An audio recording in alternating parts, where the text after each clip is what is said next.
Toyota Tamaraw, ito yung bagong, ganda ng alignment, solid.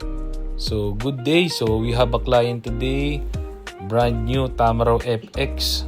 So ito yung kakabit natin is dual H4. So tatanggalin natin yung rubber, and then meron siyang clip sa likod na kailangan natin tanggalin. Then remove natin yung old na neck lock. Then after natin remove yung neck lock, ikakabit natin yung H4 neck lock ng auto beam. So ganun ulit, ibabalik ulit natin yung clip. Then after nung clip, kailangan natin ibalik yung dust cover. Yan, para po hindi pasukan ng tubig yung ating headlight.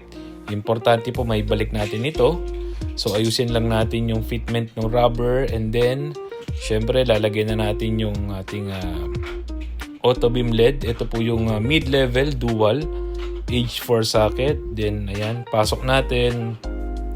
So kung makikita nyo, hanapin lang po natin yung parang kanal niya para pumasok yung ating bulb. So after nyan, ikot lang natin. So dapat nakatayo yung ilaw. So yan, nakabit na natin for testing na natin. So yan, ito na. Ito na yung moment of truth. Kailangan natin malaman kung maliwanag. So yan, ito yung low beam, high beam. Lakas oh. So dual color to. So pag nag high beam, color yellow. So test natin again. Low beam. Ayan. So kung makikita nyo, ang ganda po nung alignment namin. So wala po sa bubong o sa puno yung ilaw. So lahat po ng ilaw diretso sa kalsada lang. Then high beam yellow po.